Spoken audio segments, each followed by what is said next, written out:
All right, all right. Welcome back to the podcast. This is Off the Block. Thank you for joining me real quick. Good afternoon, good morning. Whenever you're listening to this podcast, I just want to say thank you for joining us and subscribing to our podcast. Once again, I want to remind you to go and hit the subscribe button.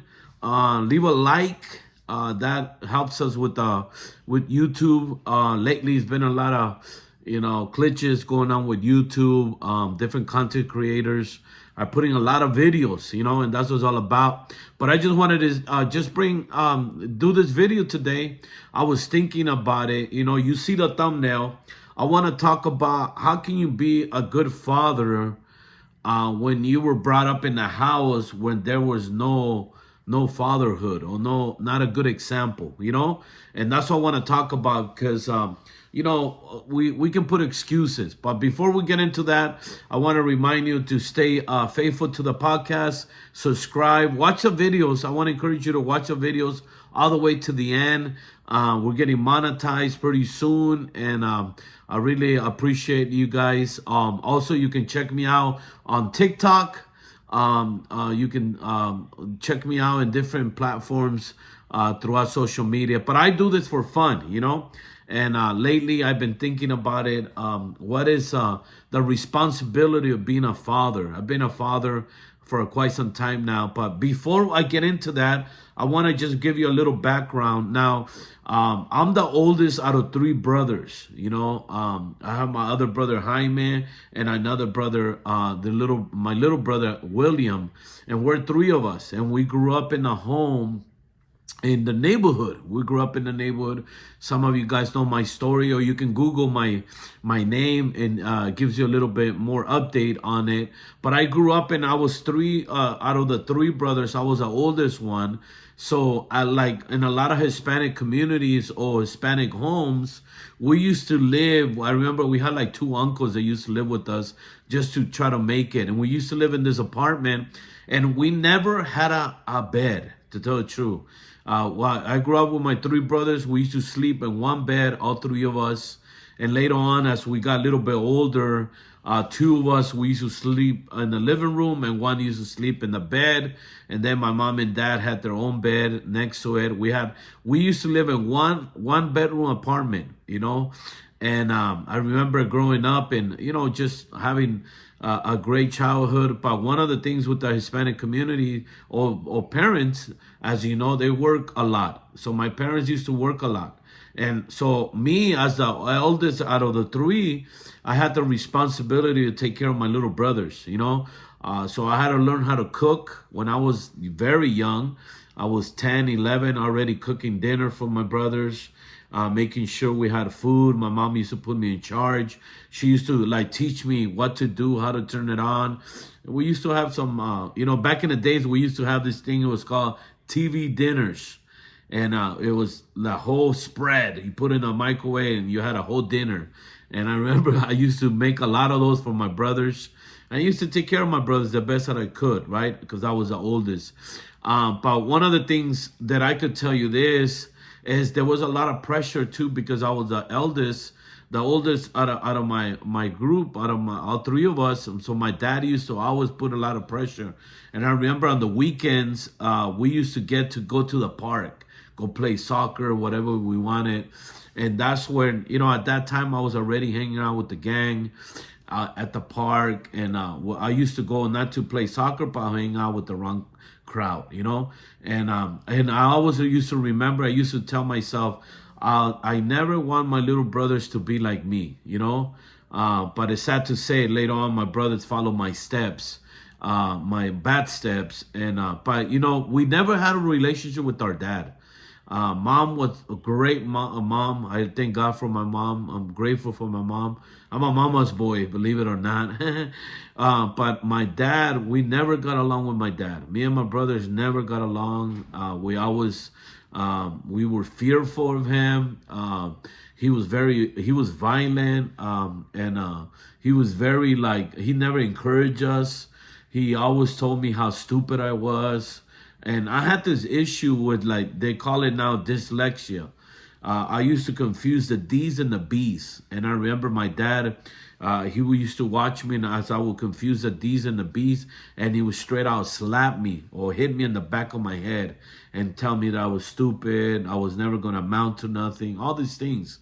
Like really. And I remember also during the winter time, he didn't believe of you being cold in the winter. My dad used to make us eat jalapenos. So we would had to eat a jalapeno so we stay warm. That was his whole thing, that if you eat enough jalapeno, your body will be hot and you won't be cold. So you don't need a jacket. Why wear a jacket?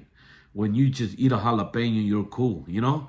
So me and my brother will be at the table forcing a jalapeno. That's why I hate jalapenos nowadays.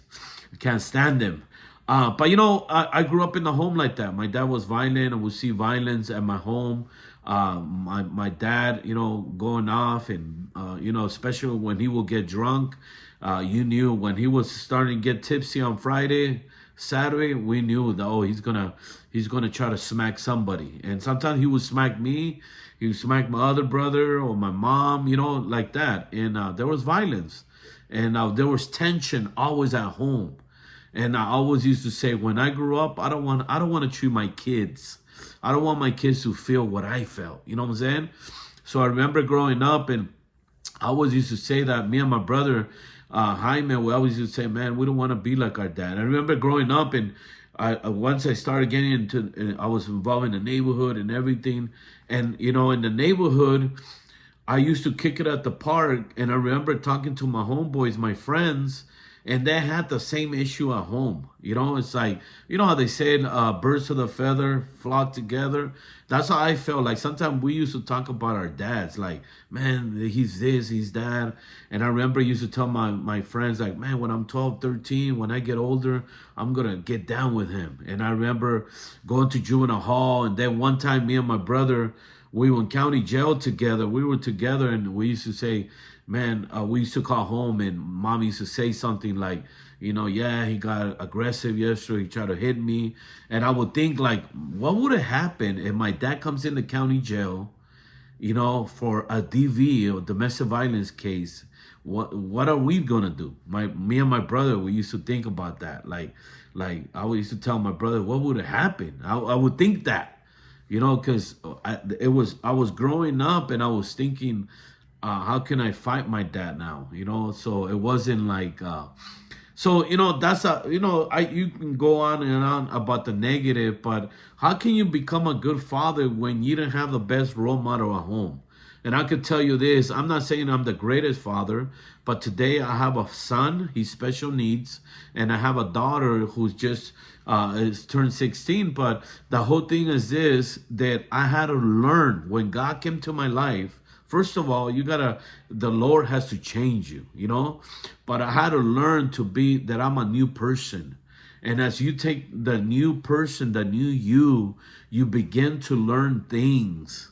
It's not like, I don't want to do what my dad did. I just want to be the new person, you're so focused on being fulfilling new things, doing new things, and most of all, having a mentor. You gotta have somebody that you can talk to and say, what do I do when my son is acting this way? What do I do? How do I discipline my daughter? How do I, you know what I'm saying? So learning how to become a good father, it all entails on a relationship with God, because God is the greatest father. You know what I'm saying?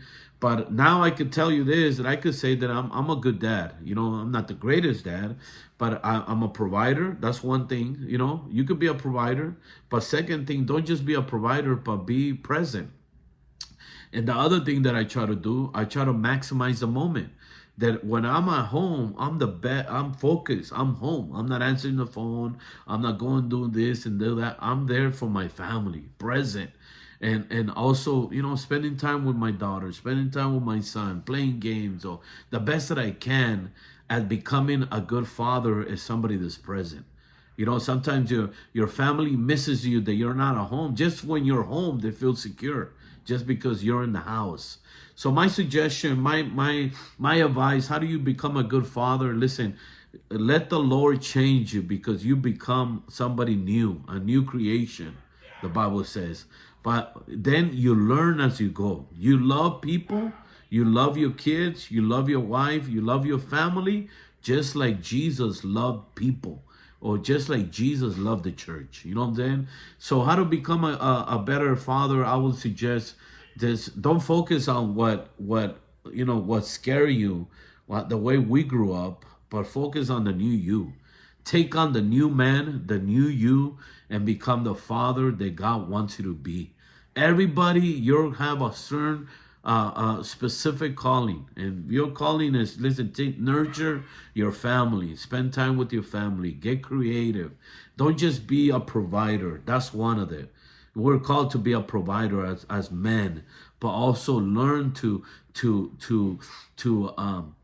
nurture your kids, your family, not just when they need you, but just be there for them. Be the father. If they need you to fix something at home, pretend that you know how to do it and try your best. YouTube it. But just telling your daughter, man, to me it's a privilege taking my daughter to school, taking my son to his game classes or his gym time. That's the quality time that you get to spend with your kids. So I encourage you. Just because you grew up in a bad home or you didn't have the greatest role model doesn't mean that you can become somebody good, a good dad, a good parent.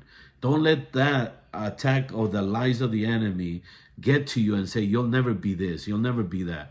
Because with God, all things are possible. Okay? So I just wanted to share that about fatherhood. The best hood is fatherhood. Be the best father that you could be. Learn. Educate yourself. If you make a mistake, say I'm sorry and continue to go on. But be the father that God called you to be. That's it. My video for today, Off the Block. I want to remind you, you could be a good dad. Doesn't matter where you come from or the mistakes that you made in life. You can always redeem yourself because God is the Redeemer. So once again, let's not just have a good day, but make it into a good day and stay off the block. God bless. Take care, everybody.